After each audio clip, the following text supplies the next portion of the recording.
DigiLink met en relation des Congolais talentueux de partout au monde et les demandeurs des services du monde entier. Les Congolais de la diaspora, y compris ceux de Kinshasa et d'autres villes de la République démocratique du Congo. DigiLink permet aux Congolais de vendre leurs talents dans le monde. DigiLink, c'est le contact direct entre le prestataire et le demandeur de services. Communiquez en anglais, français, Chiluba, Swahili, Kikongo et Lingala pour le service sur DigiLink. C'est simple et gratuit. Allez sur www.digilink.com. Enregistrez-vous avec votre email et votre WhatsApp, pays où vous résidez et ce que vous savez très bien faire.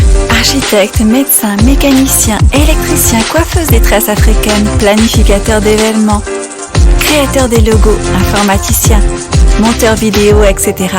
Vous trouverez tous les talents partout où les Congolais se trouvent.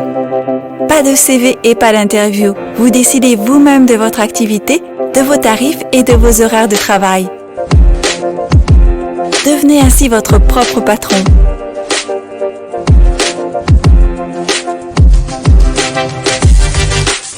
Bienvenue sur digilink.com. Mesdames et messieurs, merci de suivre Face à Face. Aujourd'hui, on parlera politique, c'est vrai, religion, spiritualité.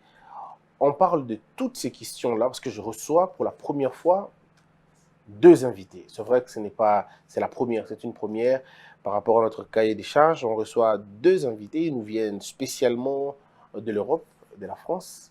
Et ceux qui suivent en France, en Angleterre, connaissent le docteur Levi Lola Jackson, qui a 40 ans de pastoral, on va dire de la vie des pasteurs, converti depuis l'âge de 18 ans, il sert Dieu depuis. Aujourd'hui, au sommet de ses 62 ans, on peut parler d'un pasteur mûri. Il a non seulement mûri dans la parole de Dieu, mais aussi en termes d'âge. 40 ans, c'est quand même beaucoup.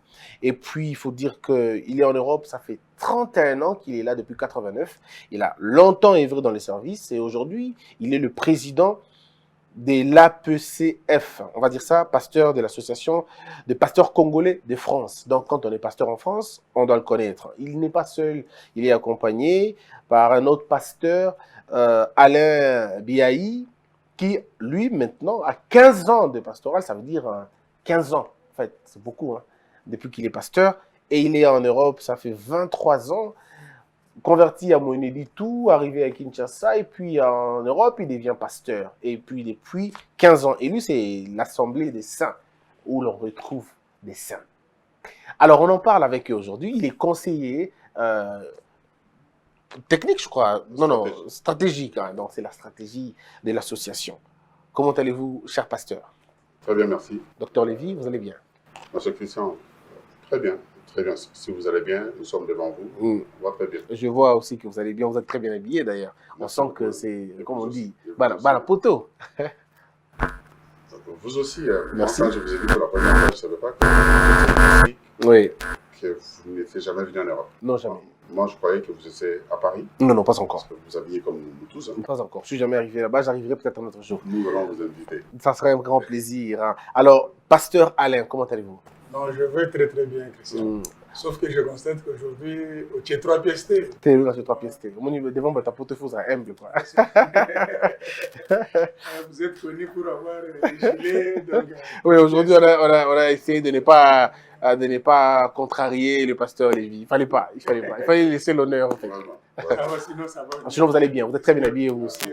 Grâce, alors, vous êtes de l'Assemblée des Saints, vous particulièrement, et le pasteur, vous êtes dans la Cité des Aigles. Voilà. Mon église locale s'appelle Cité des Aigles. Alors, vous avez commencé ici à Kinshasa. Je me suis converti. À ce qui a commencé, ce qu'on appelle aujourd'hui Cité Bethel. Cité Bethel. D'accord. Cité Bethel. Nous sommes du début de la première génération. Oui. Avec l'apôtre Emmanuel. L'apôtre Emmanuel. À ce moment-là, on ne l'appelait pas apôtre, on l'appelait frère. Nous tous, on était les frères. Jusqu'au jour où nous avons compris qu'il fallait qu'il y ait le frère Dieu parmi les égaux. Et c'était lui, le fondateur. Alors, vous deux, je dis que vous, pasteur Alain, vous avez, on va dire pas la même souche, parce que vous avez des doctrines, des écoles différentes, mais pas contradictoires. Non. Mais vous avez tous quand même certaines exigences, je veux dire. Par exemple, chez vous, les femmes ne mettaient pas, à l'époque, je ne sais pas si vous avez changé vous aussi, il fallait des foulards, pas de pantalon, des jupes, Comment vous avez fait, pasteur, en Europe, où vous trouvez la modernité, la mondialisation est bien là, la civilisation, comment vous avez fait pour... Est-ce que vous avez adapté le message ou vous avez dit comme Paul, ne vous modelez pas au siècle présent? Non, vous savez, Christian, la parole de Dieu n'est pas géographique. La parole de Dieu, elle est universelle. Ce n'est pas parce qu'on arrive en Europe ou on arrive en Afrique qu'on doit adapter la parole. La parole, elle est la parole. Donc, même... Nous œuvrons en Europe, nous croyons à l'écriture et nous vivons selon l'écriture. Pas de pantalon, pas de bijoux, pas de maquillage, rien du tout. Chez nous, nous disons que la femme doit s'habiller avec modestie. Donc, d'une manière à ne pas scandaliser. Donc, voilà. Docteur Lévy, vous aussi, la même chose? Voilà. Pas de pantalon, pas de... Non, la femme peut porter un pantalon parce que, vous savez, il y a des choses que le monde devra comprendre. Par exemple, en Écosse, les hommes portent des jupes. C'est le costume officiel. Les hommes en jupe. Si un homme portait une jupe ici au Congo, c'est scandaleux. Mon Dieu, ce sera scandaleux. Ouais. Alors, nous comprenons que... c'est culturel. Oui, une fois porter un pantalon décent, il n'y a pas... rien à dire. Alors, la question, c'est au niveau de la décence. C'est vrai que je ne voudrais pas vous opposer, parce que les deux écoles, parfois, ils ne s'entendent pas sur des détails, mais le plus important, c'est le fondamental. Vous croyez tous en Dieu, on croit tous en son Fils Christ et tout ça. Alors, l'Église, comment a-t-elle évolué en Europe? Est-ce que vous avez les mêmes problèmes de l'Église congolaise en Europe, Docteur Lévy? Quand on parle de Congolais, le Congolais a un esprit qui est presque pareil partout dans le monde. Nous nous battons contre d'autres choses, mais nous sommes heureux d'avoir une église vivante en Europe. L'église congolaise a révolutionné beaucoup de choses. La France, nous sommes la fille mère.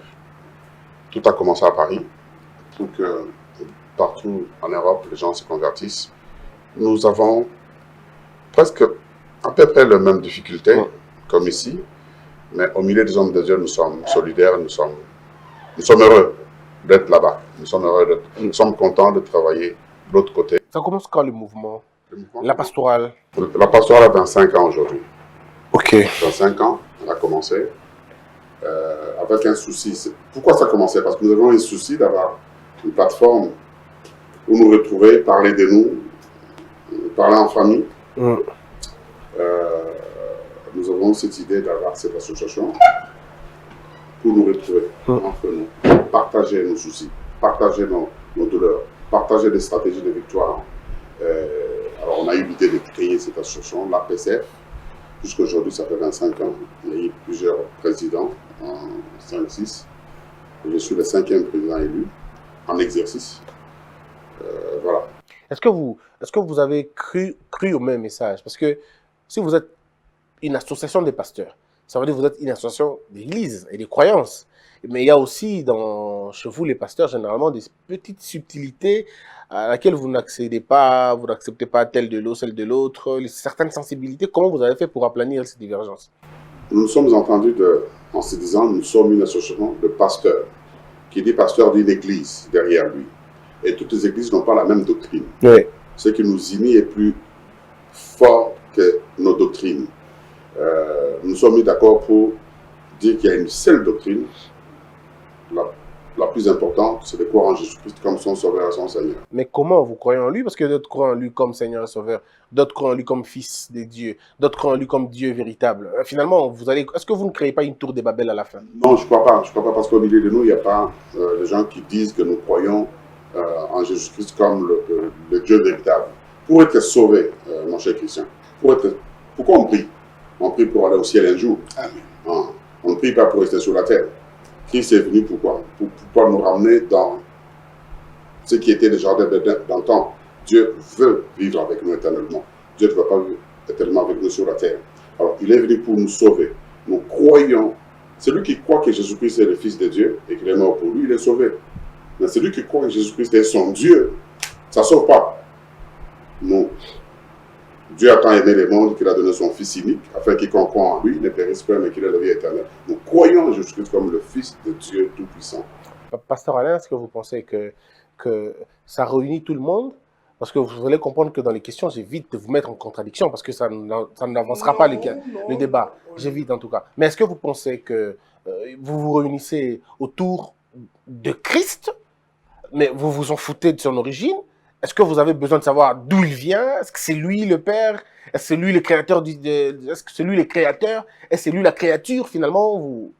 Non, vous savez, Christian, comme le président vient de l'expliquer très bien, il y a des petites sensibilités, des petites divergences, mais le plus important, c'est la base, c'est l'essentiel. L'essentiel, c'est de croire à la parole. Nous croyons que Jésus-Christ est venu pour sauver l'humanité. Nous prêchons Christ, Christ crucifié.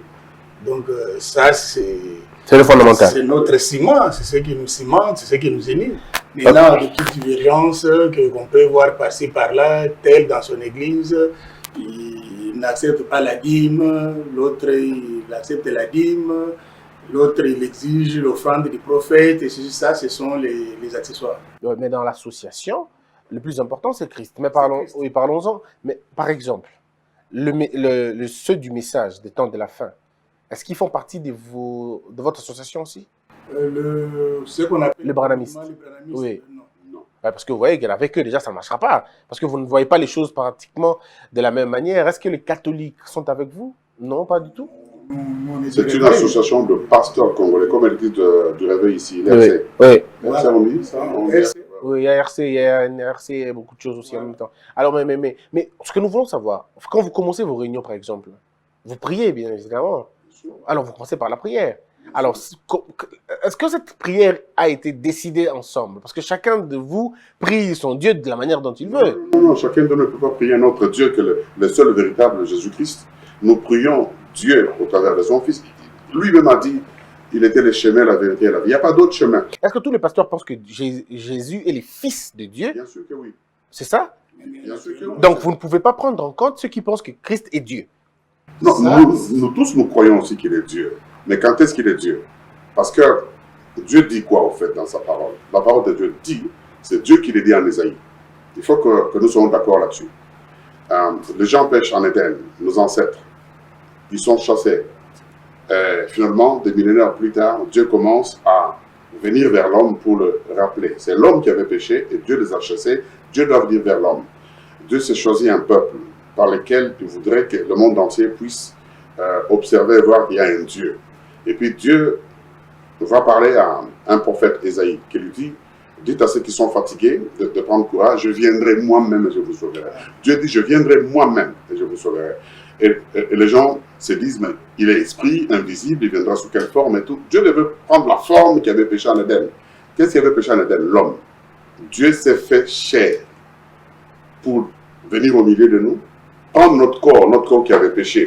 C'est ainsi quand on parle de Jésus, le Fils de Dieu, Dieu venant sur la terre en forme humaine. Il dit à Isaïe, une fille qui est vierge, je la couvrirai de mon ombre, de la puissance, elle tombera enceinte, enfantera un fils qui sera appelé Jésus-Christ, Emmanuel, Dieu parmi son peuple. Et nous avons vu ces choses s'accomplir. Une fille vierge est tombée enceinte, elle enfantait un enfant qu'on appelait Jésus-Christ, le Fils de Dieu vivant. Nous sommes sauvés en croyant que cet enfant qui est né à Nazareth, à Bethléem plutôt, il est le Fils de Dieu. C'est en croyant comme cela que nous sommes sauvés. Et puis après, quand nous repartons en arrière, nous disons, Dieu avait dit qu'il viendra lui-même. Dieu n'a pas envoyé un émissaire. Il avait dit qu'il viendra lui-même. C'est là où on se rencontre avec ceux qui disent que Jésus est Dieu. D'accord. Donc il n'y a pas beaucoup de division là-dessus. Mais sur base de quoi vous prenez les gens? Sur base de quoi vous enregistrez les pasteurs? Sur base de quels sont les critères? Il faut tout simplement qu'il soit reconnu pasteur, qu'il ait ou pas une assemblée locale et qu'il ait un bon témoignage. Et les témoignages, vous les prenez de qui? De lui-même déjà, parce qu'il faut avoir confiance dans celui qui est en face de vous. Si vous me dites que vous êtes pasteur et que je ne vous crois pas, moi-même, je ne vais plus me croire. Celui qui a fait de vous un homme de Dieu l'a fait aussi pour moi-même. Nous devons déjà avoir confiance mutuellement. Si le pasteur Christian me dit, je suis pasteur, je vous crois. Je ne le suis pas en tout cas. Je n'ai envie pas de le devenir. C'est une lourde charge. Qu'il plaise à Dieu de faire sa volonté pour vous. Qui sait, avec votre façon de bien parler, vous expliquer. Je vous ai écrit l'autre fois. C'était la première fois que je vous voyais, alors que vous existez depuis très longtemps. On m'a envoyé une émission, j'ai dit, mais c'est jeune, waouh. Il est où? À Paris ou ailleurs? Il m'a dit, là, Kinshasa. Je vous ai écrit en disant, je viens de vous regarder, allez plus loin, que Dieu vous bénisse. Voyez-vous? Mais qu'il plaise à Dieu de la façon dont vous analysez les choses, qu'un jour vous puissiez analyser la parole de Dieu. Oui, je crois que vous le faites déjà bien. Dieu a des soldats qui sont là pour ça. Nous, on est là pour... On sert Dieu autrement, je crois. Ah ouais. Parce que c'est difficile d'être pasteur, je dois le dire. On a besoin déjà comme de partenaires. Exactement. Exactement. Alors, pasteur Alain, parlons de la mentalité congolaise à l'étranger. Est-ce que vous avez des difficultés de faire entrer le message dans la tête de ceux qui sont allés chercher l'argent, de ceux qui sont allés chercher à maintenir leur famille dans un état de, bon, vous savez, bien. Est-ce que vous avez la facilité de parler à ceux qui sont des exilés, qui ont fui, qui sont dans la précarité? Comment vous abordez la question de Dieu avec des gens comme ça? Non, vous savez, la parole de Dieu, il n'y a pas de mécanisme à faire ou il n'y a pas de gymnastique, allez-je dire, à faire. On prêche la parole. Et tout ce que nous faisons, nous croyons à ce que Dieu seul est capable de toucher la personne, quel que soit l'état ou la condition dans laquelle la personne se retrouve. Si c'est le bon moment, tout à l'heure il y a le président qui disait que si c'est dans la volonté de Dieu que Christian Boussembe devienne pasteur un jour, tu ne pourras pas y échapper à cela. Oui, mais nous avons beaucoup d'exemples dans la parole, des Jonas. Mais le Dieu que je connais ne fera pas de bon pasteur. En tout cas, ça, je connais. Si telle est sa volonté, autant marqué, tu te rendras compte seulement que tu es déjà dans les bateaux. Donc, je voulais dire qu'on n'a pas une technique particulière ou un effort particulier à faire. Donc, mais nous apprenons, par exemple, qu'en Europe, il y a des familles divisées, il y a des couples qui divorcent, il y a des enfants qui naissent dans des mauvaises conditions, il y a des gens qui vivent dans des histoires, obligés de faire une vie dont ils n'ont jamais rêvé, mais les conditions ont fait qu'ils arrivent là. Et puis on dit aussi qu'il y a beaucoup de gens qui ont perdu la foi par rapport à ce qu'ils ont vécu là-bas, par rapport à la vie et tout. Comment vous parlez à ces gens-là? Comment vous parlez à ces gens-là de la part de Dieu? On leur montre l'amour de Dieu. Tout simplement. Donc on leur montre l'amour de Dieu, l'œuvre de la croix. Vous savez, Christian, les difficultés, c'est partout. Oui. C'est partout. On va au petit village caché au fond du Bandaka ou je ne sais d'où. Il y a les difficultés. Donc moi, j'ai eu un peu la chance. Avec le président, on a eu la chance de parcourir quand même le monde. On a fait pas mal de pays au travers le monde. On s'est rendu compte que la difficulté, elle est partout. Donc, et devant cette difficulté-là, ou ces difficultés-là, parce qu'il y en a plusieurs, on présente et on montre l'amour de Christ. Donc, Alors, docteur Lévy, comment vous abordez la question de Dieu dans un pays où les gens sont venus chercher? Je prends un petit exemple. On n'est tous pas venus en Europe, vous n'êtes tous pas partis en Europe pour les mêmes raisons. Il y en a qui ont fui, il y en a qui ont fait des scandales ici, qui sont partis là-bas, il y en a qui sont partis comme des Ngoulous, il y en a qui sont partis frauduleusement, il y en a... Alors, vous avez tout ça. Est-ce que vous adaptez votre message par rapport à ces gens-là qui n'ont pas d'horaire fixe, qui travaillent tous les jours, par exemple? Comment vous faites? Nous partons d'un principe que chaque personne a besoin de Dieu. Les spirituels domine sur le physique. Quiconque sur la terre, qu'il soit noir, jaune ou blanc, a besoin de Dieu. Et nous apportons ce message de réconfort de Dieu à l'humanité. Chacun de nous ici, à un moment ou un autre, aura à se poser des questions. Il y a des gens qui se posent des questions tout seuls dans leur chambre, dans leur salle de bain, en disant, mais jusqu'ici, Seigneur, qu'est-ce que je fais dans la vie? Même les plus sceptiques, les plus païens de païens, à un moment donné, ils se posent la question. Et nous amenons facilement l'évangile. On ne doit pas créer de mécanisme autre que ce qui est dans la Bible. On amène simplement l'évangile de Christ à ceux qui en ont besoin, qu'ils soient comme, vous l'avez dit, Ngunda ou quoi que ce soit. Encore en étant Ngunda, en étant tout ce que vous dites, il aura à un moment donné besoin de ce Dieu. C'est Dieu qui peut résoudre tous nos problèmes, qui peut nous donner aussi la facilité de vivre ces problèmes-là, qui peut nous donner la facilité de supporter ces choses. Quelqu'un qui n'a pas la foi, vous savez, quand les gens me disent que je suis athée, je ne suis pas chrétien et tout, ce sont des menteurs. C'est un mensonge terrible. Chacun de nous croit en quelque chose. J'ai vu en Inde des gens qui croient dans des vaches. J'ai vu dans d'autres pays des gens qui croient dans des statuettes. J'ai vu dans d'autres pays. Alors, mais finalement, c'est la quête de l'invisible, ce qui est élevé, que les gens cherchent. Mais maintenant, nous croyons que ce qui est élevé au-dessus de tout, c'est l'éternel Dieu. L'éternel Dieu, nous l'abordons par son Fils. Nous apportons le message de Christ. Partout dans le monde, dans n'importe quel pays du monde, j'étais dans presque tous les continents, j'ai vu que le besoin était pareil. Alors, la question de miracle, par exemple. Ici, miracle voudrait dire, je n'ai pas de boulot, j'ai un travail. Ici, miracle veut dire, je n'enfante pas, j'enfante. Ici, miracle veut dire, j'étais malade et je guéris. Alors que je vois à l'étranger, c'est qu'il y a... Vous n'avez pas de boulot, cherchez le boulot, vous l'aurez. Vous n'avez pas de mari, ben cherchez un mari, vous l'aurez. Vous n'avez pas d'enfant, ben allez vous faire soigner, vous en aurez. Mais est-ce que là, vous êtes, je veux dire, en perte des miracles à faire et que vous êtes obligé de ne parler que de la conversion du cœur? Non, le miracle, c'est pas tout simplement ça.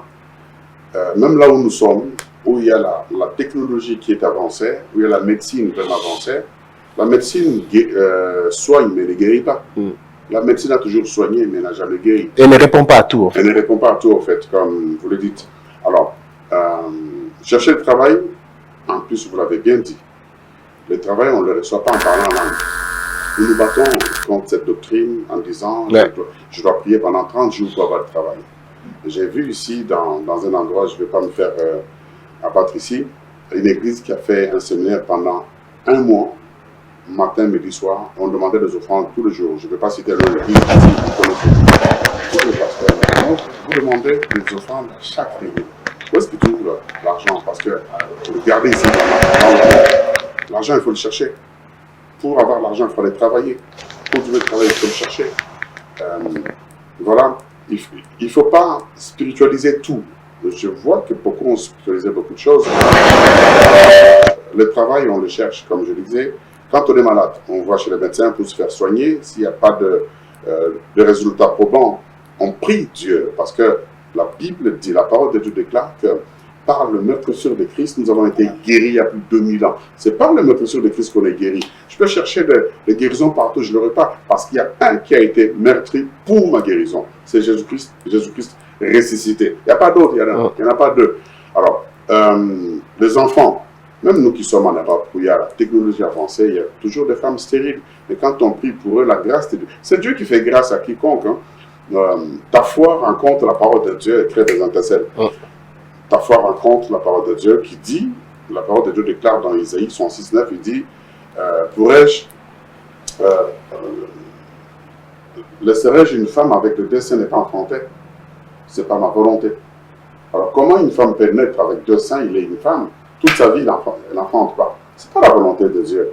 Il y a ce que nous appelons la volonté parfaite, la volonté permissive. Nous devons tout faire pour entrer dans la volonté parfaite de Dieu. Cette volonté parfaite qui est de croire et de vivre le miracle. Le miracle n'est pas simplement le travail. Moi, j'étais guéri d'un cancer foudroyant mortel. Ah, vous-même? Moi-même qui prêche, moi-même qui prie pour les gens. Hein? C'est connu de tout le monde. Moi qui prie pour les gens, moi. Quand c'est tombé sur moi, pendant quelques secondes, j'ai eu peur du verdict de médecin. Et ce n'est pas n'importe lequel, c'est l'Institut Pasteur, voyez-vous, où il y a la sommité des sommités. On vous dit que monsieur, il vous reste 2 mois. Vous dites, qu'est-ce que je peux regarder votre femme trop belle, les enfants trop. Vous dites non. Et, en sortant de ce cabinet de médecin, avec ce verdict-là, j'ai eu tellement peur que quand j'ai démarré ma voiture pour rentrer chez moi, je me suis retrouvé dans un parking d'un mall, un centre commercial. Dans un parking. Je ne savais pas que j'allais chez moi. Voyez-vous, j'étais sonné moi aussi, comme tout le monde. Ça, c'est la cuisine interne que je vous parle. Quand je me suis retrouvé là, j'ai dit, ok, il a dit ça, mais toi, tu dis quoi? Je disais tout à l'heure que chacun de nous, à un moment ou un autre, aura besoin de rencontrer Dieu.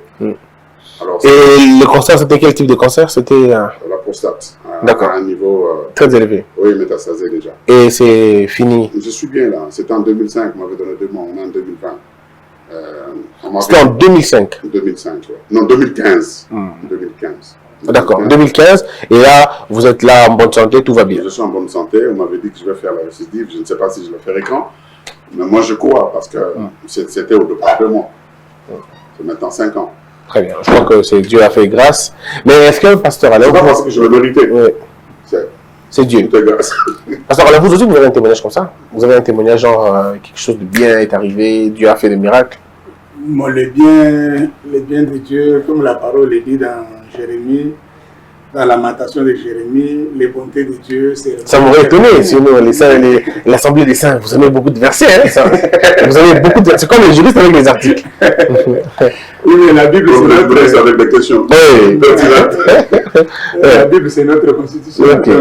Donc, je disais que les bontés de Dieu se renouvellent chaque matin, les bienfaits de Dieu, nous en avons au quotidien.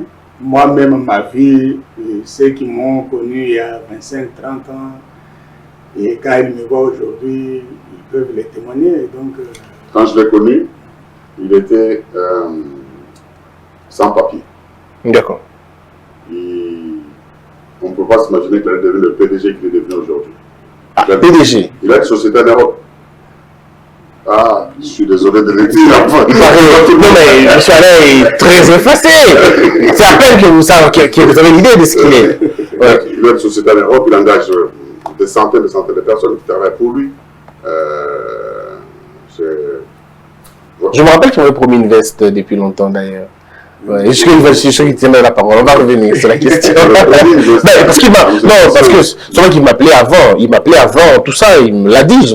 J'étais étonné. Je dis, ah bon, donc il y a des gens qui m'aiment à ce point. Donc merci beaucoup. Vous êtes très, très suivi, c'est vrai, très aimé. On essaie de faire. Il y a le pasteur, l'ancien président de la pastorale congolaise, la PCF, dont je suis président aujourd'hui. Ouais. Il m'a dit, quand tu seras avec lui, je les ai appelés, on ne l'a pas passé. Il y a une dame qui m'a dit des choses qui ne sont pas vraies. Appelle-moi pour que je lui dise bonjour, le pasteur Denis Mukuna. Ah d'accord. Tout à l'heure, je vais l'appeler comme ça. Ce serait un grand plaisir, on en parlera. Alors, de quel œil voyez-vous l'Église au Congo? Avant de rentrer maintenant dans le vif du sujet, est-ce que vous êtes d'accord avec les gens qui disent que l'Église a abruti les Congolais? Parce qu'on vous donne des exemples. On tue à l'est du pays. On pille le pays. On le détruit. Mais le pasteur nous dit de prier, Dieu seul sait. Est-ce que l'Église n'a pas empêché les gens de revendiquer leurs droits? Parce que quand on voulait revendiquer, on disait « laissez Dieu s'en charger, Dieu s'en chargera ». Entre-temps, on vivait la misère ici. Est-ce que vous êtes d'accord avec cet évangile-là ou vous pensez que Dieu dans nos vies, c'est pour qu'on soit libérés de toutes sortes d'oppressions? Non, je crois que le président Lévy a donné un exemple très important il y a quelques minutes quand il a parlé de cette église qui avait organisé un mois de jeûne, de prière. Là, vous n'avez encore rien vu. Hein. Il y a des séminaires comme ça, 3 mois, 100 jours. Hein. Oui, c'est ça, c'est ça le problème. Il est vrai qu'on ne peut pas mettre tout le monde dans le même sac, mais il y a pas mal de ceux qu'on pensait être hommes de Dieu qui ont failli à leur mission. Moi, je ne sais pas concevoir qu'on puisse organiser 30 jours de prière et du matin au soir sans aménager même le planning, sans permettre à ceux qui peuvent aller travailler, peuvent le faire. Nous en Europe, quand nous avons des jeûnes de prière, nous adaptons. Des fois, il y a certaines manifestations que nous organisons pendant des périodes bien précises, donc pour permettre à ce que quelqu'un puisse aller travailler et avoir le temps de venir prier. On a tout mélangé. Donc ici, ça c'est mon point de vue. On a tout mélangé et à un moment, ça porte même à la confusion. Ouais. Donc tu vois quelqu'un qui ne sait pas fournir un effort, tu vois quelqu'un qui ne sait pas travailler. Tu vois donc na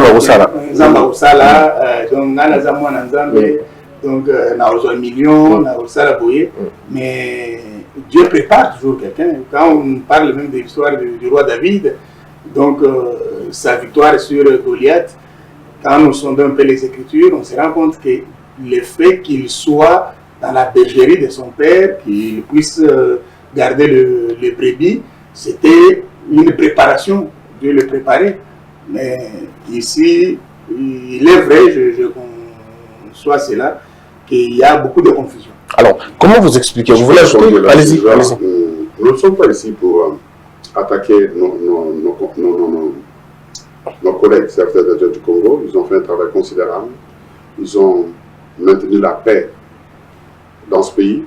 Mais il y a un côté où, sur lequel je voulais répondre. J'ai écrit un livre et je l'ai donné au chef de l'État, le président de la République, Félix Antoine. Un de mes livres intitulé « Dieu n'est pas en cause ». Vous avez dit que, est-ce que nous sommes d'accord de dire que l'Église a abruti les gens ici?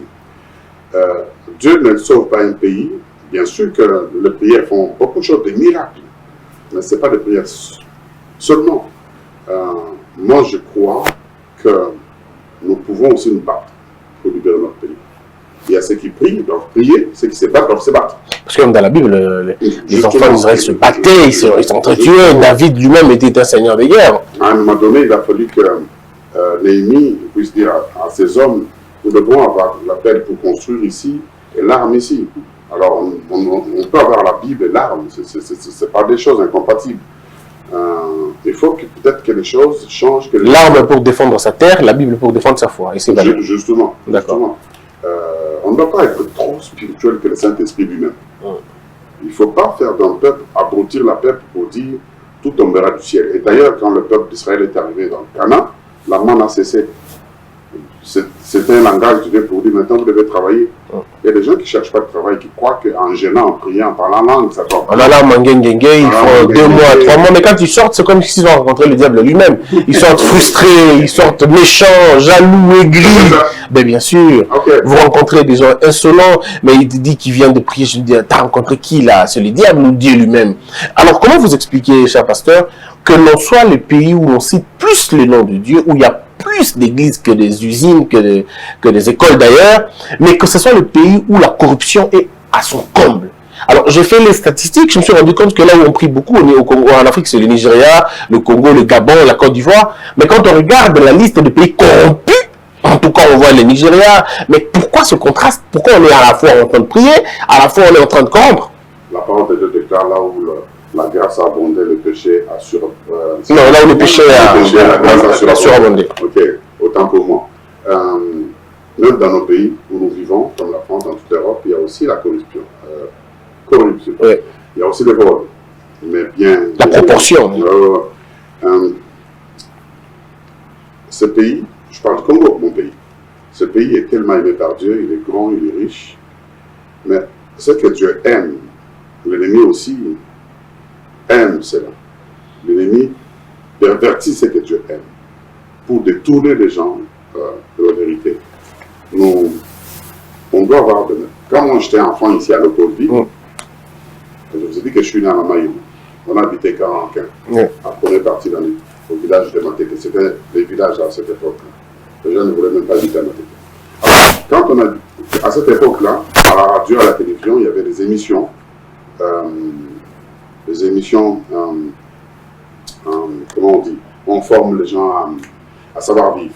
Oui, changement de mentalité, savoir vivre. J'ai entendu ça maintenant, il y a, avec le président, il y a quelque chose comme ça qui a été créé par le président. Donc, coordination, changement de mentalité. Mais qu'on n'aide pas, malheureusement. Pardon? Qu'on n'aide pas, malheureusement. Ah bon, ok. Ça, c'est vous qui vivez ici, qui le savez. Oui. Alors, nous devons tout faire pour changer la mentalité de ce peuple. Pas de choses pratiques, pragmatiques. Les hommes de Dieu doivent aussi s'impliquer. Chaque Congolais doit s'impliquer. Chaque Congolais. Si on laisse qu'aux hommes de Dieu, un jour, on nous jettera le pierre. Si on laisse qu'au chef de l'État lui-même, comme on est en train de le faire souffrir aujourd'hui, on lui jettera le pierre. Mais c'est l'exemplarité aussi. Il faudrait que les gens voient l'exemplarité. C'est alors commencer par la vision d'être commencée par le chef de l'État lui-même. Les responsables des églises doivent aussi être des exemples. Sinon, si dans une église, par exemple, le seul patron, c'est le pasteur. Vous me parlez de la pêche, là. Oui. Le chef de l'État, c'est un visionnaire. Nous sommes venus ici.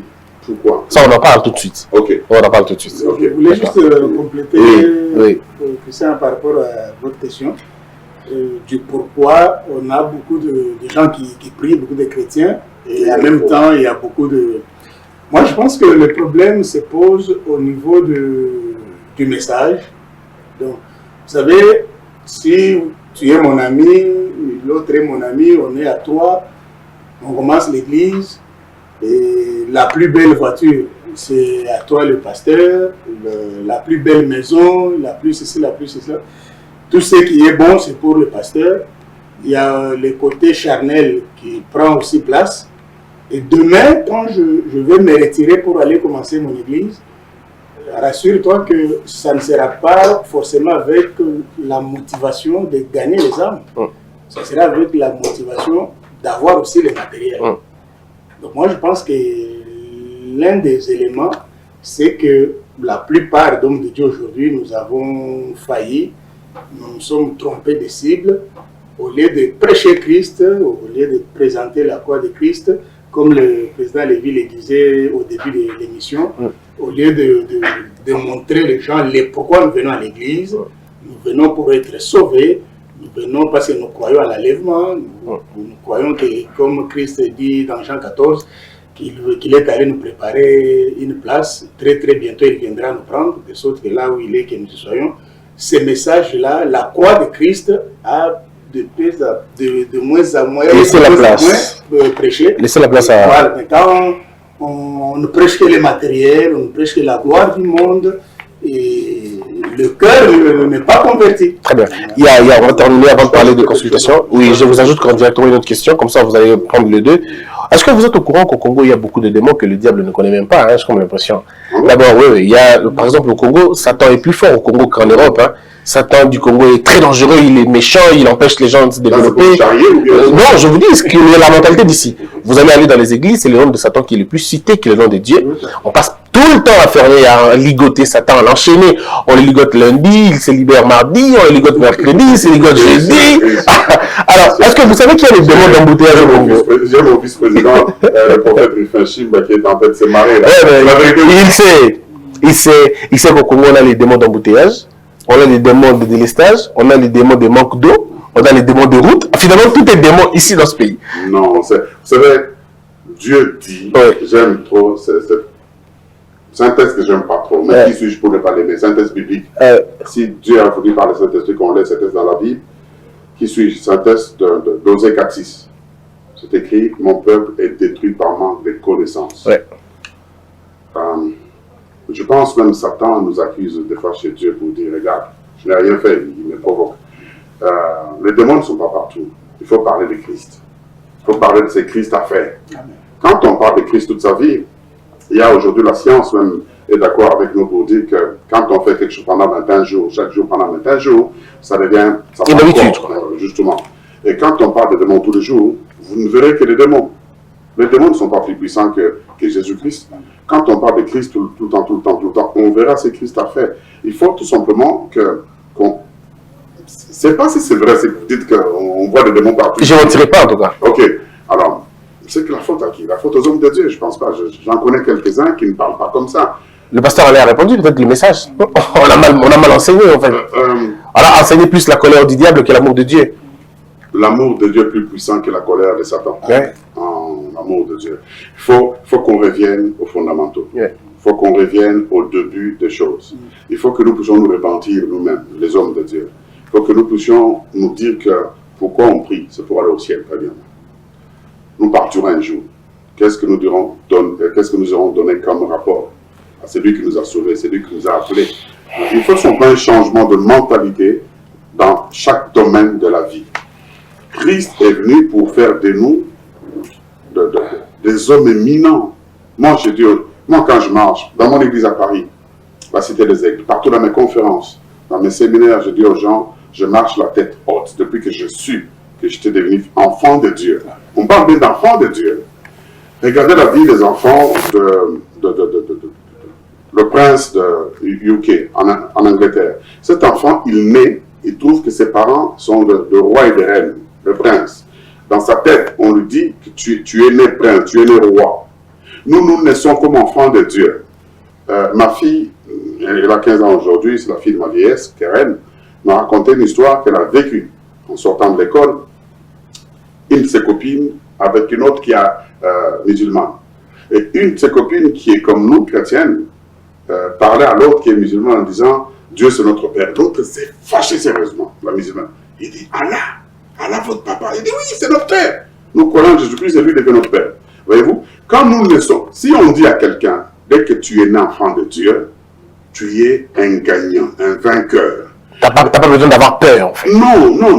Non du tout.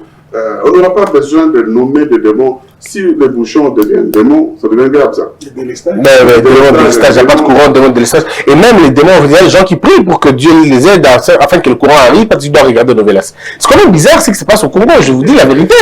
Comme vous êtes venu faire des séminaires de changement de mentalité, mais c'est grave. Vous rencontrez des gens qui font 3 jours de prière, vous dites, qu'est-ce que vous faites? Ils disent, on va chasser les démons de chômage. Waouh. Et c'est la prière qui va les chasser les démons de chômage. Bon, vous savez, c'est le cherche, trouve. Oui. Tu peux prier pendant une année.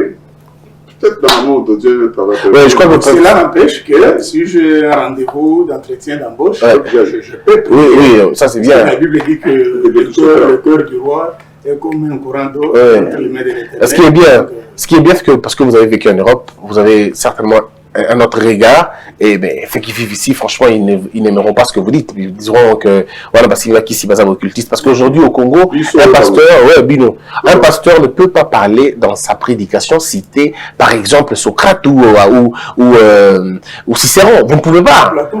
Vous ne pouvez pas si vous citez Platon. Tout de suite, on dit que vous êtes occultiste.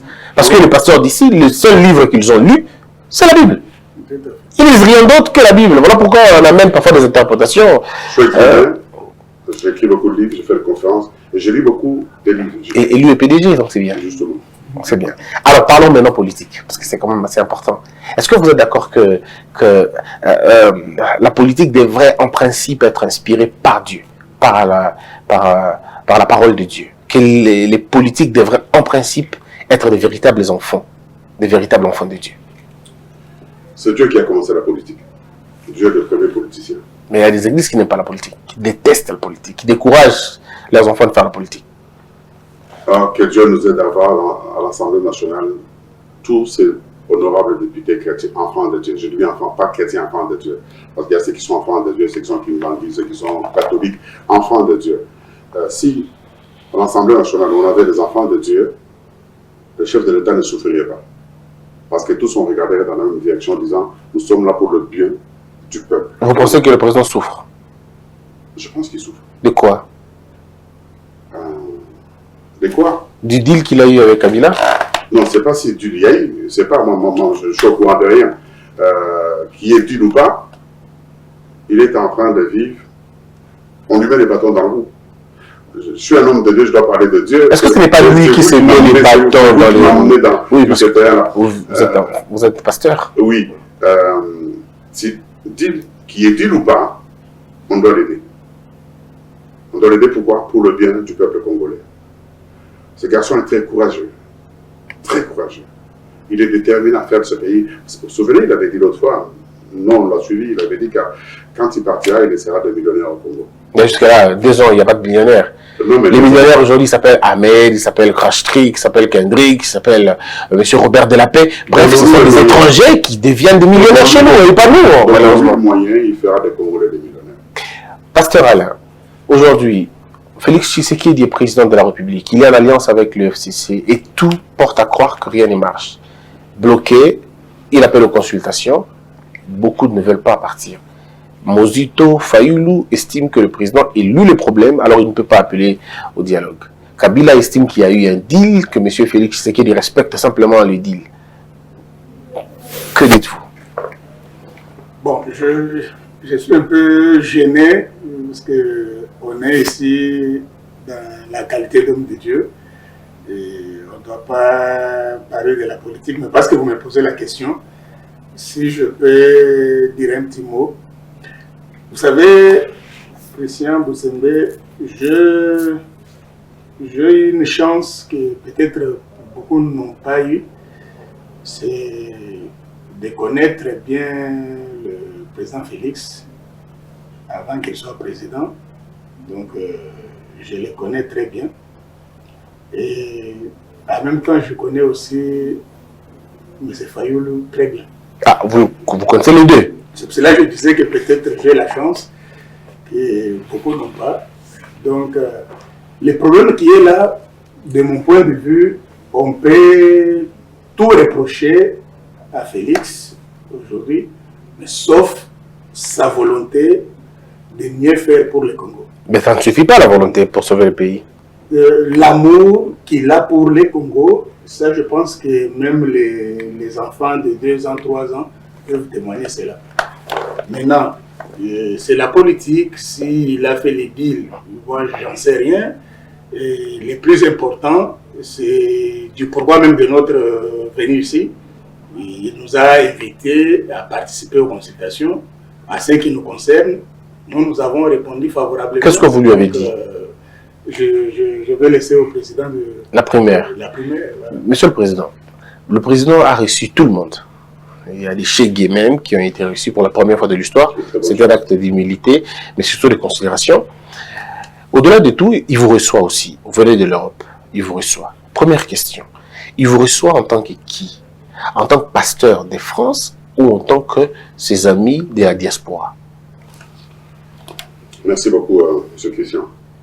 Nous avons été invités en tant que les hommes de Dieu, les représentants, les pasteurs congolais de France. Ça, c'est ce titre qu'on a été invités, pas des amis, pas de frères, pas de cousins. Nous avons reçu l'invitation comme les hommes représentants, les pasteurs des églises de France. Une grande délégation. Une grande délégation. Je suis venu avec une partie de mon cabinet. Rapidement, on peut citer les noms si vous connaissez. Moi-même déjà, le président, mon conseiller spécial stratégique, le pasteur Biaï, mon vice-président, le prophète Rifin Chimba, mon assistante personnelle qui est rentrée hier, mon Dieu, je ne sais pas s'ils sont arrivés ou pas parce qu'ils ont eu des problèmes d'avion hier soir d'Air France, qui voulaient décoller, qui est reparti, puis redécoller à 2h du matin. Elle est repartie aujourd'hui, mon assistante personnelle, Nathalie Kapou, mon conseiller à l'international, le prophète Eli Kiti, qui lui est encore là. Nous avons été invités pour venir donner notre vision et notre façon de voir. C'est quoi cette façon de voir? Déjà, premièrement, nous lui avons dit merci. D'abord, penser au monde. Il est le seul président depuis que le Congo est Congo à penser aux hommes de Dieu. Non, pas ça. Aux hommes de la diaspora. Ah, de la diaspora, oui. De la diaspora, pas d'ici. Oui. De la diaspora. On a toujours été oubliés. Il n'y a que lui qui a pensé à nous. Nous sommes venus pour lui dire que, premièrement, d'emblée, nous sommes d'accord avec lui. D'accord sur quoi? D'accord de la décision qu'il a prise de faire bouger les choses. La décision qu'il a prise de regarder l'intérêt du Congo, le peuple congolais. La décision qu'il a prise d'écouter tout le monde. Nous lui avons dit que nous sommes d'accord avec vous là-dessus, mais aussi nous sommes d'accord de la décision que vous prendrez plus tard. Nous vous soutenons, c'est ce que j'ai dit à la sortie de l'audience, nous vous soutiendrons parce que nous avons compris qu'il a la volonté d'aller plus loin. Nous avons compris qu'il a la volonté de faire du Congo un paradis. C'est ce qu'il vous a dit? Oui. Est-ce qu'il en a les moyens politiques, économiques? Nous souhaitons qu'il ait ces moyens-là. Ouais. Je pense, moi et vous, nous sommes d'accord de dire qu'il faut qu'il ait ces moyens. Parce que s'il n'a pas ces moyens, c'est qu'il y a des gens mal intentionnés qui les bloquent. Nous prions qu'il n'y ait pas des gens comme ça au Congo mal intentionnés. Quand on aime ces pays, on devrait donner à celui qui est là tous les moyens. Il a été élu chef de l'État, président de la République. Donnons-lui tout et regardons ce qu'il fait. Pour que le jour où, s'il échoue, on lui dit, on t'a tout donné. On t'a donné la majorité, on t'a donné ceci, on t'a donné cela. Mais lui, il n'a rien. Comment voulez-vous qu'il... Même chez nous en Europe, quand un chef d'État n'a pas la majorité, c'est compliqué. C'est compliqué. Aux États-Unis, vous suivez toutes ces choses ici, quand un président n'a pas le deux chambres, c'est compliqué. Oui, pour lui, pour sa gouvernance, mais pas pour le peuple. Le peuple continue toujours à avoir ne serait-ce qu'un standard, parce qu'il y a comme le minimum de l'État. Ce standard, il y a des choses qui ont été implantées depuis des dizaines d'années. Plus de 40, 50 ans, il y a un système dans ce pays qui doit être encore heureux qu'il ait utilisé lui-même ces mots, déboulonner. Et ce système, personne ne veut déboulonner, c'est la personne. Moi, quand je vois des Congolais aujourd'hui haut placés, qui mangent, et quand je vois d'autres qui demandent dans la rue à manger, je me dis, il n'y a pas d'amour. Il faut que chaque Congolais, à la place que Dieu l'a mis, parce que toute autorité vient de Dieu, même le chef de l'État, il n'est pas chef de l'État parce qu'il y a eu deal, vraiment il y a eu. Il n'est pas chef de l'État parce que le président du Congo, parce qu'il y a eu entente, il y a eu alliance. Non, il est chef de l'État parce que Dieu l'a voulu. Amen. Toute chose vient de Dieu. Dieu a le contrôle de chaque détail. Kabila aussi était le choix de Dieu. Ok. Nous, quand on est le choix de Dieu et qu'on ne fait rien pour pouvoir se mettre à la valeur que Dieu nous a donnée, regarde, nous sommes des pasteurs. Dieu a voulu qu'on le soit. Même si au départ, moi, je ne voulais pas. Je n'ai jamais voulu devenir pasteur. Mais si je ne fais pas des choses pour lesquelles Dieu m'a élevé, le dernier jour, je me demanderai les comptes. Je payerai le dernier jour. Lui, il a besoin de nous tous. Il est là où il est parce que Dieu l'a voulu. Alors, comprenons cela, humilions-nous, rabaissons-nous, donnons-lui les moyens. Pasteur Valère, vous êtes chef d'entreprise. D'entreprise. Dites-nous, lorsque ça ne marche pas, à qui on pose des questions? À vous ou à vos collaborateurs? Non, vous savez, premièrement, quand on est chef, on doit prendre tout sur soi. Donc, la première des choses, certes, il peut y avoir des collaborateurs, il peut y avoir des managers qui n'ont pas bien commandé les produits, qui n'ont pas bien fait la campagne publicitaire, tout ça. Mais il y a toujours le numéro 1. Donc, quand vous êtes chef, vous êtes chef. Alors, c'est Félix Tshisekedi qui est président de la République aujourd'hui. Pourquoi ça ne marche pas selon vous? Qu'est-ce qui empêche à Félix Tshisekedi de mettre en pratique les promesses qu'il a données? Christian, décidément, vous vous emmenez sur le terrain politique, bien que je... Vous savez, quand le chef de l'État nous a reçus la semaine dernière, il a dit 2-3 choses qui m'ont particulièrement touché. Il a dit toutes les décisions que je vais prendre, je suis convaincu que les dieux et les anges et le peuple seront d'accord avec ces décisions. Je les prendrai à mon âme et conscience. Et il a répété encore ce qu'il avait dit déjà lors de son message, de son adresse à la nation. Il a répété, il a dit qu'il ne peut pas, au nom d'un accord ou d'un engagement politique quelconque, il ne peut pas laisser la situation du Congolais, du peuple, se détériorer, donc aller de mal en pire comme nous le vivons aujourd'hui. Qu'est-ce qu'il a dit du FCC par exemple? Il ne vous a rien dit sur le FCC? Non, vous conviendrez avec nous-même si nous l'avez dit, on ne le dirait pas ici. Comment pensez-vous, que voyez-vous quelle est votre vision sur l'alliance FCC-Cash? Elle doit mourir? Elle doit être mise au feu, parce qu'il faut utiliser les termes bibliques. Elle doit être coupée et mise au feu? Ou elle doit être envoyée dans les lieux arides ou dans les abîmes? Comment voyez-vous? Nous prions, donc toute alliance qui n'est pas dans la volonté de Dieu doit être bannie. Toute alliance qui ne fait pas avancer le bien du peuple doit être coupée, envoyée, comme vous l'avez dit, dans les arides. Alors si cette alliance est en encontre de la volonté de Dieu pour le peuple congolais, notre prière est que cela soit caduque. Et vous pensez que... Je comprends très bien ce que vous voulez dire. Comment voyez-vous la relation de Kabila et Félix Tshisekedi? Ce sont deux frères, il faut qu'ils s'entendent. C'est à eux de s'entendre. Ce sont deux frères déjà. Si deux frères ne s'entendent pas, ils font quoi? Ils se cherchent. La Bible dit dans Osée, je crois que c'est Osée, si je ne me trompe pas, vous allez me corriger. Si deux personnes ne s'entendent pas, il vaut mieux ne pas faire route ensemble. Corrigez-moi. C'est Amos, je crois. C'est Amos, voilà. C'est Amos. C'est pas Osée, c'est Amos. Mais l'autre parole dit aussi, au niveau où nous sommes arrivés, qu'on soit d'accord ou pas, marchons. Au point où nous sommes arrivés, pour le bien du peuple. Et nous prions que les deux se retournent et pensent au bien du peuple congolais. Pasteur Alain, qu'est-ce que vous avez dit fondamentalement Félix Tshisekedi? Bon, vous savez, le chef de l'État va s'exprimer d'ici là à la fin de consultation. On n'est pas ici pour dévoiler ce qu'il nous a dit.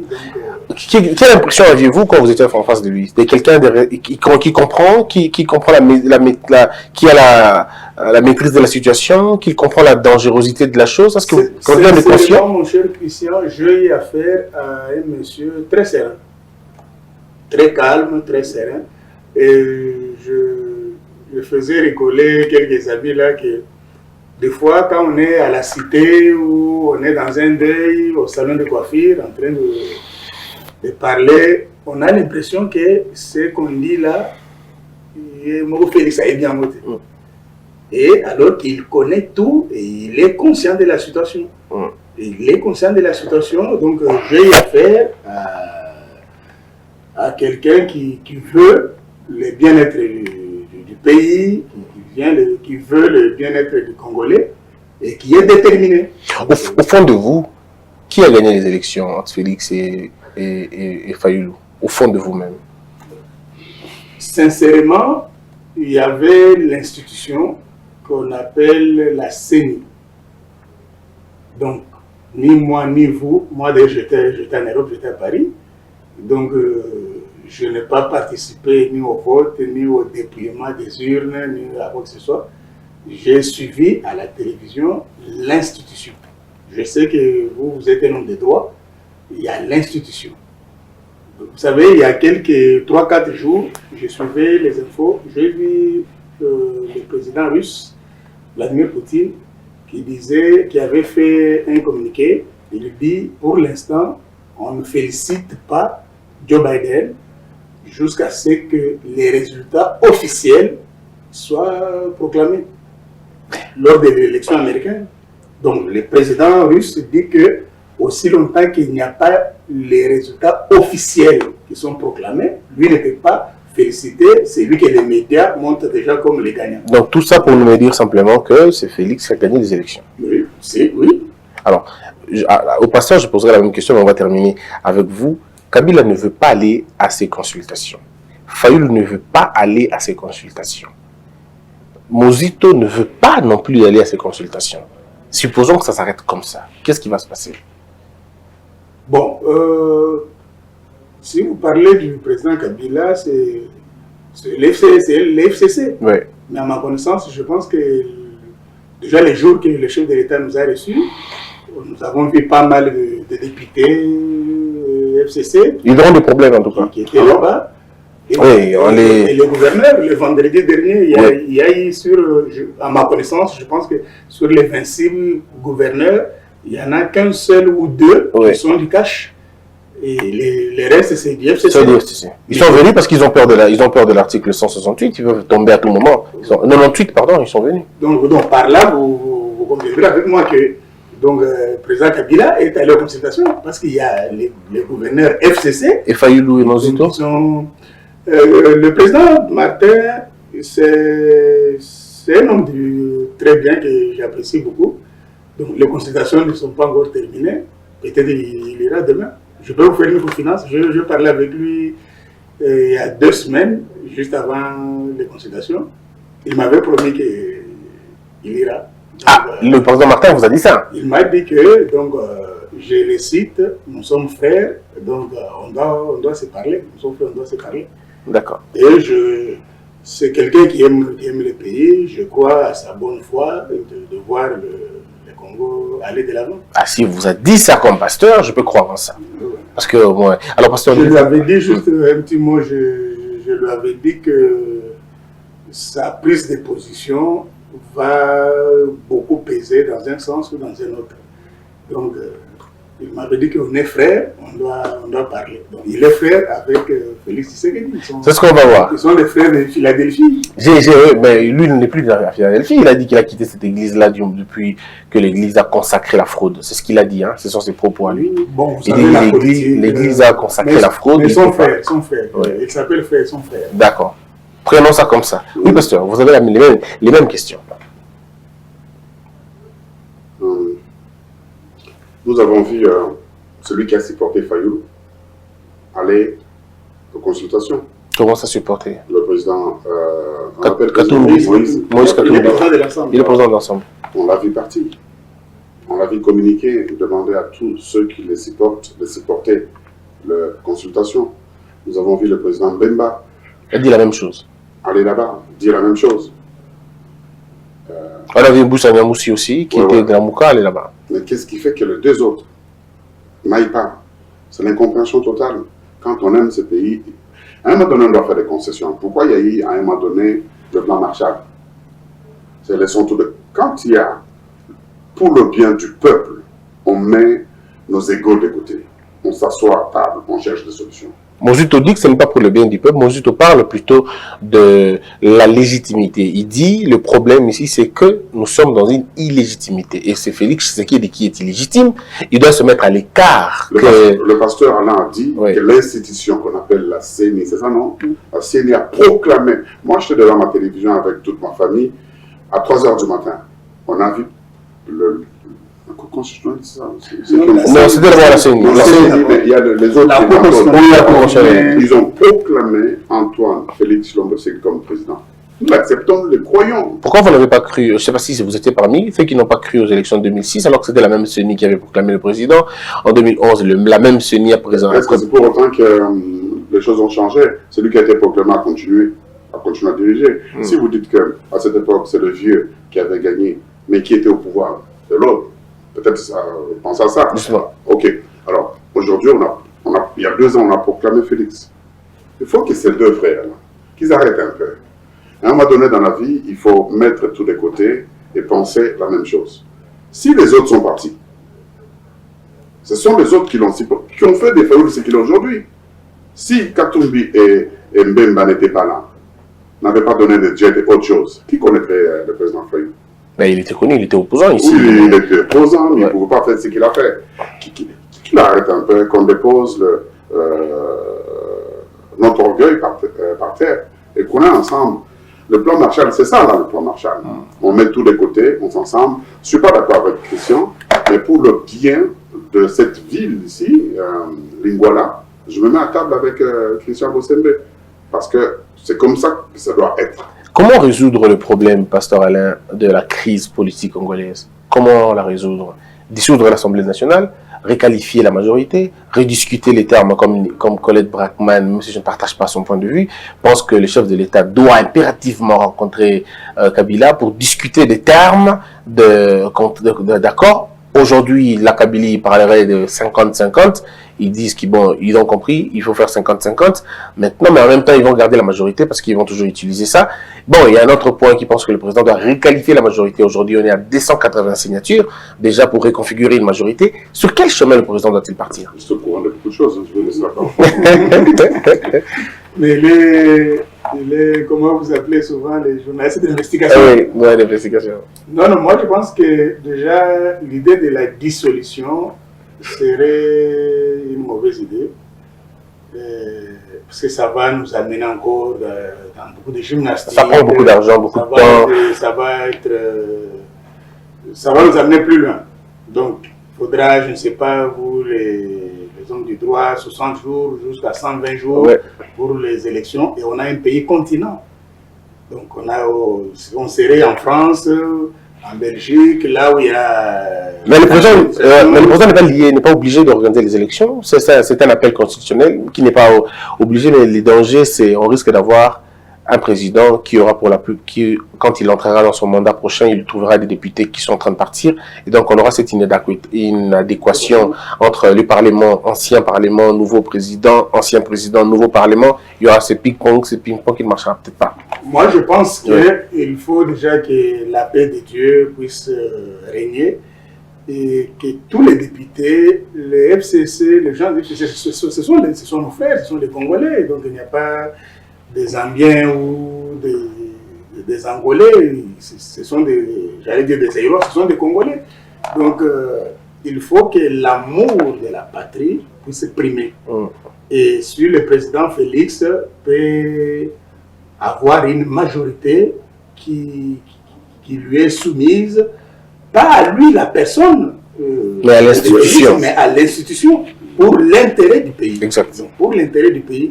Je pense que ça sera la solution royale, j'allais dire. Voilà, donc il faut qu'il ait la majorité pour qu'il applique. Vous savez, nous, on a vécu des cohabitations, donc à l'époque de la cohabitation Chirac-Mitterrand, et récemment la cohabitation Lionel Jospin avec Jacques Chirac. Mais c'est invivable. Je me rappelle encore une histoire où le premier ministre Jospin était parti en Israël, dans la bande de Gaza. Il y a eu des soucis là-bas. Et à son retour à Paris, c'est Chirac qui les convoque. Et lui qui répond que non, il n'a pas me convoqué. Donc la cohabitation, on a une jeune démocratie. Et alors, je dirais même entre guillemets, je ne sais pas si on a déjà... On a une culture politique très faible. On a une culture politique très faible. Ouais. Donc il faut que les bons sens puissent l'emporter. Très bien. Alors, docteur, vous avez un mot, sinon on va terminer. Comment on résout la crise? Comment on fait pour donner au Congo, aux Congolais, le minimum? Comment on fait pour que... Parce qu'aujourd'hui, il faut que je vous dise, nous enregistrons le taux le plus important de fuite des cerveaux. Les jeunes gens étudient pour partir de ce pays. Ils sont prêts, il y en a même des gens qui vendent leur maison pour envoyer leurs enfants parce qu'ils disent ici il n'y a pas d'avenir. Alors, comment on fait pour renverser la tendance? Au lieu de parler de fuite des cerveaux, que l'on parle plutôt du rapatriement des cerveaux au Congo. Comment on fait? C'est qu'on puisse rétablir les règles, qu'on puisse changer la loi du marché, la loi du travail, qu'on puisse voter des nouvelles lois par rapport, comment on dit, à la masse salariale dans ce pays, que chacun de nous, que chaque Congolais soit jugé à juste titre, que celui qui a un diplôme soit rémunéré selon son diplôme, et surtout que les politiques s'entendent afin que toutes ces choses changent. Si j'ai vu l'autre fois, j'ai eu mal, et mes enfants m'ont dit, papa, ils ont eu un bac, votre bac congolais, il est comme ça. Quand les enfants reçoivent le bac ici, c'est le diplôme. Alors, le diplôme, quand on interviewait ces filles-là, qui avaient eu des bacs, je me disais, mais est-ce qu'il a vraiment eu son bac? Ouais. Faut qu'il s'exprime en français. C'est un génocide intellectuel ici. Un génocide, carrément, comme vous le dites. Alors, il faut qu'on répare toutes ces choses-là. Et pour le faire, on revient à la même question. Donnons au chef de l'État les moyens de reconstruire ce pays, afin que, même vous, Christian, que vous ayez un immeuble dans lequel vous nous recevrez un jour. Si ce pays était avec une bonne politique de gestion et considérant tout le monde, vous nous recevrez ailleurs. Je m'excuse d'abord pour la torture de tout à l'heure. Vous avez beaucoup transpiré, c'est pas de ma faute. Non. On fait avec les moyens que nous avons. Non, c'est pas votre faute. On nous a dit que la SNL coupait quand il voulait. Bon, c'est le lieu aussi où on est, c'est comme ça. Moi, ma prière, mon cher Christian, c'est que ces pays aillent plus loin. Des gens comme vous, vous avez le moyen de pouvoir informer le peuple. Parce que c'est vous qui pouvez jouer ou améliorer les choses dans ce pays par ce que vous dites. Vous êtes écoutés partout dans le monde, vous les journalistes. Et on dit souvent chez nous que c'est le 5e pouvoir. C'est le 4e pouvoir. On refuse les 5e, le 4e. Le aussi, hein? comme le 5. Nous, on tient le 4e d'abord. 4e pouvoir. Que Dieu bénisse ce pays. Merci. Que Dieu bénisse vous bénisse vous-même, votre projet, le projet de Congo-Bénis. Oui, c'est notre cher Congo-Bénis. Que Dieu donne à notre cher président Antoine Félix Tshisekedi les moyens de conduire ce pays et que nous soyons tous heureux dans ce pays. D'accord. Alors, Pasteur Ron, allez-y. Allez-y. La fin dont on parle, c'est pour me signaler qu'on a dépassé 60 minutes. Mais vous avez la parole. On a dépassé 60 minutes déjà depuis qu'on est là. Mais vous avez le temps. Non, en tout cas, merci beaucoup, Christian, pour l'accueil qui était chaleureux. Donc, je voulais juste... Chaleureux, figuré, au propre. Hein. C'est chaleureux d'abord. Okay. Non, c'est bien. Donc, on a été bien reçus. Donc, je voulais juste saluer quelqu'un. Oui, allez-y, hein, vous passez à la chaîne, vous pouvez saluer les gens, il n'y a pas de problème. Ok, c'est votre caméra. Oui, votre caméra est là. Parce que je dois la regarder. Je voulais embrasser tendrement mon épouse. Oui. Donc, quel homme amoureux, oh c'est bien. La mère de mes enfants, celle qui supporte mes bêtises et mes caprices depuis bientôt 20 ans. Ah, c'est un amoureux ça. Voilà, donc elle est là dans mon cœur. Ça sortira ça, les gens verront ça. Ouais, mais ils verront, mais tu vois comment elle parle de ta femme. On croirait le nouveau marié. Hein. Non, c'est bien. Donc ça fait pratiquement 20 ans que vous êtes ensemble. Oh, mais quel bien. Elle m'a donné 4 beaux enfants. Ah d'accord, combien de filles, combien de garçons? Voilà. Chez moi, c'est la parité. La parité, 2-2. 2-2. Ah d'accord, c'est bien. Filles. Donc ma fille est née, donc la princesse, donc Christévie, et son frère, donc qui vient juste après lui, Tichik.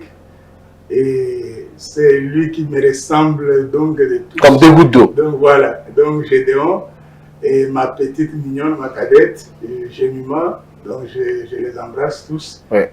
Et Ruth, mon épouse. Moi, j'ajouterais le vieux Mwandian Vita. Oui, mais celui-là. Moukoulumpa. Celui-là, c'est Moukoulumpa. Donc celui-là, il n'est pas pour moi un grand frère, il est pour moi un père. Ouais. Donc, vous savez, mon père était déjà trop âgé et c'est Yagi qui m'a pris en charge. Moukoulumpa. Nous, on l'appelle ça Moukoulumpa. On l'appelle pas Yagi. Voilà, c'est lui qui m'a pris en charge mes études. M'a amené en Europe, donc il est mon mentor. Donc, les Joseph auprès du père. Il est le Joseph de notre famille. Et mon ami Théo Madiata, donc mon ami intime, je suis ici, et à chaque fois quand je l'appelle à Paris, fais-moi une telle course, fais ceci, fais cela, il fait tout. Et notre ami qui est à Landago, donc il est aux États-Unis. Il est aussi pasteur comme moi. Ah, d'accord. Donc, pasteur Olivier Ntumba. Shalom, pasteur Olivier. Aux États-Unis. Et tous les bien-aimés qui vont nous suivre, donc que la grâce du Seigneur soit avec vous. Nous avons été bien reçus. Merci. Merci beaucoup, Christian. Merci beaucoup. On va donner la parole maintenant au docteur. Docteur, vous aussi, hein? Si je peux le faire. Allez-y, il n'y a pas de problème. C'est comme lui, ma combattante, mon épouse, 42 ans, je l'ai draguée en 78, jusqu'aujourd'hui on est ensemble. 42 ans de mariage. 42 ans de mariage. Comment vous faites pour rester longtemps? 42 ans, c'est quand même beaucoup. Il faut faire la concession. Ah bon, on est absolument une année, mais on sent déjà que ça... c'est pas facile, hein? Je vais prendre des coups. Je l'aime plus que le premier jour. Ah, d'accord. Je l'aime plus que le premier jour. Chaque jour, je la découvre, je la connais. On ne connaît pas sa femme. On la connaît presque chaque jour ici. D'accord. Avec nos 5 enfants, nos 2 petits-enfants. Ah, d'accord. Que Dieu vraiment vous bénisse pour tout ce que vous endurez pour moi. Depuis que je suis devenu président de la PCF, et on n'a pas eu le temps de s'asseoir ensemble. On n'a mangé qu'une seule fois en famille. Ah, vous êtes grand-père déjà? Je suis déjà grand-père de deux petits-enfants. Un qui a, le garçon qui a 15 ans. Ok. Et la petite dernière qui a 2 ans. Voilà. 3 ans. Elle va avoir 3 ans, qui est mon bonheur. Inaya. Ma fille, la dernière, Keren, elle-même dit qu'il est la fille de la vieillesse. Et surtout, je bénis l'église de la Cité des Églises. Tous les pasteurs de la PCF, nous sommes ici pour vous. Nous avons dit que la pastorale, cette fois-ci, au service des pasteurs, dans le contraire. Nous nous battons pour créer les conditions de paix et de joie pour vous. Partout où vous êtes en France, nous pensons à vous, nous parlons de vous ici, nous sommes venus pour vous représenter ici. Surtout que Dieu bénisse aussi Guy, moi j'ai invité, c'est mon jeune frère, que j'apprécie beaucoup, je l'appelle Joseph. Auprès du père, on sait tous son ouais. Et que Dieu bénisse mon pays d'adoption, la France, mais que Dieu bénisse aussi mon pays de naissance, le Congo. Alors, on n'oubliera pas le pasteur qui vous accompagnait. Non. Il aurait dû être là, malheureusement. Il est tellement bien habillé aujourd'hui que le prophète ça, il a été apporté par les couleurs de la chaîne. Le prophète Christian qui est là, qui nous accompagne, qui nous regarde, qui nous suit depuis tout à l'heure. Que Dieu le bénisse. Il est le vice-président de la PCF. D'accord. Que Dieu bénisse Christian Bossembe, lui donne des millions comme le chef de l'État l'a dit, merci. Mais aussi comme Dieu le veut. Dieu veut que nous puissions aller plus loin. Merci, on est en train de nous faire le signal qu'on a tout fini. Que Dieu bénisse ceux qui travaillent avec vous. Merci beaucoup. Les techniciens, ceux qui sont derrière les caméras, qui sont des professionnels. Vraiment, ma prière est que Dieu vous bénisse vous tous. Merci. Merci. Mesdames et messieurs, c'était un grand plaisir pour moi de recevoir ces intelligences. Ce sont des Congolais qui sont allés à l'étranger. Ils ont fait plus de temps là-bas, ils comprennent beaucoup de choses là-bas et quand ils viennent au pays, c'est pour amener leur contribution à eux. Il s'agissait de Dr Lola, qui est pasteur de l'église Cité des Aigles depuis des années, il faut le dire. Et puis le pasteur Alain, qui lui aussi est pasteur en France, pasteur de l'église des Saints, Assemblée des Saints. Ils m'ont fait le bonheur de répondre à mes questions après les consultations du président de la République et ils sont partis avec l'espoir que ça changera. Nous aussi, nous croyons la même chose. Il y a la peur qui nos esprits et que Dieu bénisse l'air d'ici.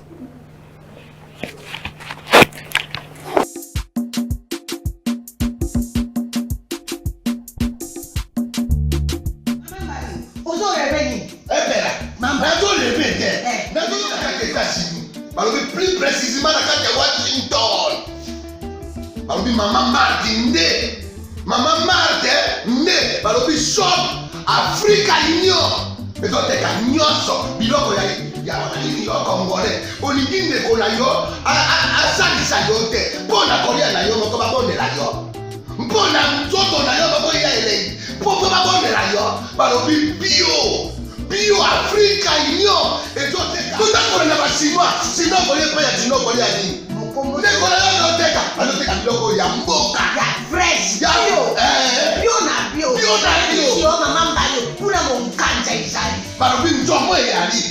Kuba paniwa. Balobi enjenje ezali. Zakomba ngane mboto ya mbiseza. Balobi nyama ya botu ya bokombo to ezaga te. Kala ngando ndengalali na basi. Oyedike na sutu. Ezako dia na petit. Po Maman Marthe. Ya soro. Po bato comprendre te. Mawa. Ba Congolais. Où allons-nous?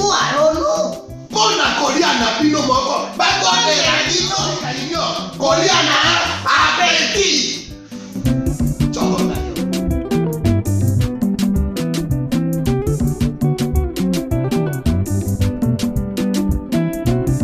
Debout Congolais, unis par le sang, unis dans le fort pour l'indépendance.